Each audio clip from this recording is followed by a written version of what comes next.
दोस्तों, इस वीडियो में हम जानेंगे कि एक तरफ पितामह भीष्म, कर्ण, महारथी दुर्योधन आदि अत्यंत शक्तिशाली योद्धा खड़े थे और पूरी कौरव सेना खड़ी थी, और एक तरफ ब्रिनल्ला के रूप में अर्जुन और राजकुमार उत्तर थे। तब उन्हें देखकर गुरु द्रोणाचार्य बोलते हैं कि लगता है कि ये अर्जुन है, और अर्जुन की बहुत ही प्रशंसा करते हैं और यहाँ तक भी कहते हैं कि अर्जुन को अगर देवता और असुर एक साथ मिलकर भी युद्ध करने के लिए आ जाएं तो भी अर्जुन उन्हें हरा देगा। और द्रोणाचार्य कहते हैं कि अर्जुन ने भगवान शंकर से भी युद्ध किया है और उन्हें संतुष्ट किया है। ये सारी बातें सुनकर कौरव योद्धा क्या बोलते हैं और कर्ण और दुर्योधन भी क्या बोलते हैं और कैसा सारा वर्णन होता है, ये सब जानने के लिए आप हमारे वीडियो के अंत तक बने रहिएगा। तो फिर चलिए शुरू करते हैं वीडियो बिना देर किए।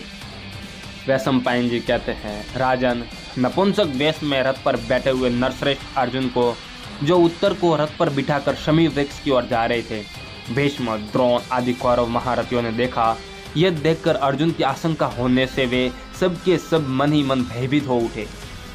उन सब महारथियों को हताहत देख तथा अद्भुत उत्पातों को भी देखकर शस्त्रधारियों में श्रेष्ठ भारद्वाज नंदन द्रोण बोले, इस समय कंकड़ बरसाने वाली प्रचंड एवं रूखी हवा चल रही है।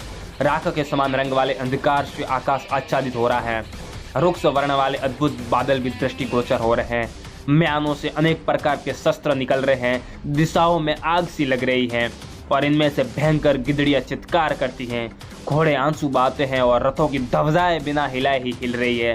यहाँ जैसे जैसे बहुत से रूप दिखाई दे रहे हैं, उनसे यह सूचित होता है कि कोई महान भय उपस्थित होने वाला है। अतः आप सब लोग सावधान हो जाए। आप लोग अपने आप की रक्षा तो करें ही, सेना का भी व्यू बना ले।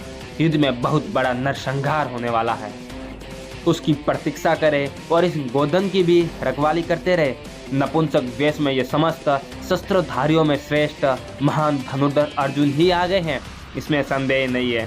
गंगा नंदन, जिसकी ध्वजा पर हनुमान जी विराजमान होते हैं, एक वृक्ष का नाम अर्जुन ही जिसका नाम है, और जो इंद्र के पुत्र हैं वे किरीटधारी धनंजय ही नारी वेश धारण किए यहाँ आ रहे हैं। ये जिसको जीतकर आज हमारी इस गौओं को लौटा ले जाएंगे। इस दुर्योधन की रक्षा कीजिए। ये वे ही शत्रुओं को संताप देने वाले महापराक्रमी सव्यसाची अर्जुन है, जो संपूर्ण देवताओं तथा असुरों के साथ भी बिना युद्ध किए पीछे नहीं लौट सकते। कौरवों, साक्षात इंद्र ने भी इन्हें अस्त्र विद्या की शिक्षा दी है। युद्ध में कुपित होने पर ये साक्षात इंद्र के समान पराक्रम दिखाते हैं। तुम लोगों ने इन सूरवीरों को वन में क्लेश पहुंचाया है। मुझे इनका सामना करने वाला कोई योद्धा नहीं दिखाई देता। सुना जाता है कि हिमालय पर्वत पर किरात वेश में छिपे हुए साक्षात भगवान शंकर को भी अर्जुन ने युद्ध में संतुष्ट किया था।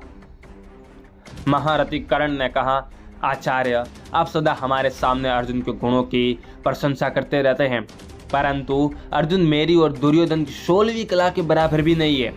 दुर्योधन ने कहा, राजा नंदन, यदि ये अर्जुन है तब तो मेरा काम ही बन गया। अंगराज, अब ये पांडव पहचान लिए जाने के कारण फिर 12 वर्षों तक वन में भटकेंगे, और यदि ये नपुंसक वेश में कोई दूसरा ही मनुष्य है तो इसे अत्यंत तीखे बाणों द्वारा अभी इस भूतल पर मार गिराऊंगा। वैशंपायन जी कहते हैं, परंतप धृतराष्ट्र पुत्र दुर्योधन के ऐसा कहने पर भीष्म, द्रोण, कृप और अश्वत्थामा ने उसके इस पराक्रम की बड़ी प्रशंसा की। वैशंपायन जी कहते हैं, जन्मेजय उस शमी वृक्ष के समीप पहुंचकर अर्जुन ने विराट कुमार उत्तर को सुकुमार तथा युद्ध की कला में पूर्णतः से कुशल न जानकर उससे कहा, उत्तर, मेरी आज्ञा से तुम शीघ्र इस वृक्ष पर चढ़कर यहाँ रखे हुए धनुष उतारो, क्योंकि तुम्हारे ये धनुष मेरे बाहुबल को नहीं सह सकेंगे, कोई भारी कार्य भार नहीं उठा सकेंगे, अथवा बड़े बड़े गजराजों का नाश करने में ये काम न दे सकेंगे। इतना ही नहीं, यहाँ शत्रुओं पर विजय पाने के लिए युद्ध करते समय ये मेरे बाहु विक्षेप को भी नहीं संभाल सकेंगे। शत्रुओं को संताप देने वाले महाबाहु उत्तर, तुम्हारे ये सभी अस्त्र शस्त्र अत्यंत सूक्ष्म, छोटे और कोमल है। इनके द्वारा यहाँ विजय दिलाने वाला पराक्रम नहीं किया जा सकता। इसलिए भूमेंजय, पत्तों से सुशोभित इस शमी वृक्ष पर शीघ्र चढ़ जाओ। राजा युधिष्ठिर, भीम, अर्जुन और नकुल, सहदेव, इन सब पांडवों के धनुष रखे हुए हैं। उन सूरवीरों के ध्वज, बाण और दिव्य कवच भी यही हैं, और यहीं पर अर्जुन का महान शक्तिशाली गांडीव धनुष भी है।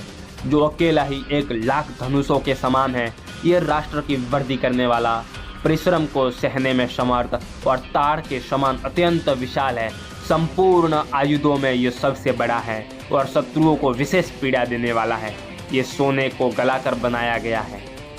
दिव्य, सुंदर, विस्तृत तथा व्रण रहित है। ये भारी से भारी भार वहन करने में समर्थ, भयंकर और देखने में मनोहर है। ऐसे ही युधिष्ठिर, भीम, अर्जुन, नकुल, सहदेव के भी धनुष प्रबल और सुदृढ़ हैं। दोस्तों, आज के वीडियो में इतना ही। ये वीडियो आपको कैसा लगा आप हमें कमेंट करके जरूर बताइएगा, और आपको नेक्स्ट भाग चाहिए तो आप हमें कमेंट कर दीजिएगा, हम आपके लिए अगला भाग जरूर बनाएंगे। तो फिर चलिए मिलते हैं अगले वीडियो में। धन्यवाद।